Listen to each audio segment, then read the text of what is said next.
We have to have violent faith. పట్టుదల చాలా అవసరం.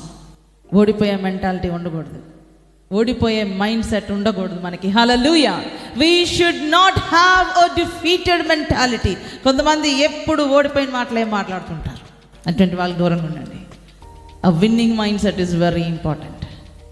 Winners will never quit, quitters will never win.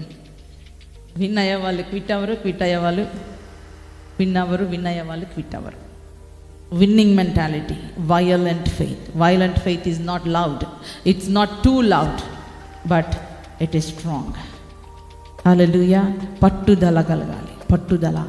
నువ్వు ఎవరో నువ్వు తెలిస్తే అప్పుడు నెక్స్ట్ స్టెప్ వైలెంట్ ఫెయిత్. నేను నశిస్తాను కానీ నా ప్రజలు నశించకుండా నేను ఉపవాసం ఉంటాను. అది వైలెంట్ ఫెయిత్. హల్లెలూయా. ఈ రోజున అటువంటి ఆత్మబలం మనందరికీ కావాలా అండి? కావాలా? Do you all need this violent faith? అయ్యా ఒక్క మాట అయినా చెప్పలేదు ప్రవ్వా, ఒక్క మాట అయినా చెప్పలేదంటే యేసయ్య అన్నాడు ఆమె వైపు తిరిగి, అమ్మా పిల్లలు రొట్టె తీసుకెళ్ళి కుక్క పిల్లలకి ఎలా ఇస్తానంటే ఆమెనింది, అయ్యా యజమానుని బల్ల మీద నుంచి పడిన రొట్టె మొక్క చాలయ్యా కుక్క పిల్లలకి అంది. అది వైలెంట్ ఫెయిత్ అంటే. అయ్యా చిన్న రొట్టె మొక్క చాలు ప్రభు అంటే ఆయన ఆమె వైపు తిరిగి, అమ్మా గ్రేట్ ఈజ్ యువర్ ఫెయిత్, నీ విశ్వాసము గొప్పది. ఆ క్షణంలోనే ఆమె కూతురు స్వస్థపరచబడింది. అంటే I refuse to give up lord.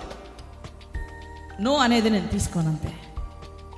అయ్యా మార్పు జరిగే వరకు నీ పాదాలు నేను వదిలిపెట్టను ప్రభువా, మార్పు జరిగే వరకు నీ పాదాలు నేను వదిలిపెట్టను ప్రభువా. ఇటువంటి రోషం ఉందా మనకి? సజీవుడైన దేవుని బిడలమని చెప్పుకుంటున్నాం, ఎందుకు ఊరికినే ఓడిపోతున్నాం బయట? మార్పు జరిగే వరకు నేను వదిలిపెట్టను ప్రభువా. ఈ వైలెంట్ ఫెయిత్ చాలా అవసరం అండి.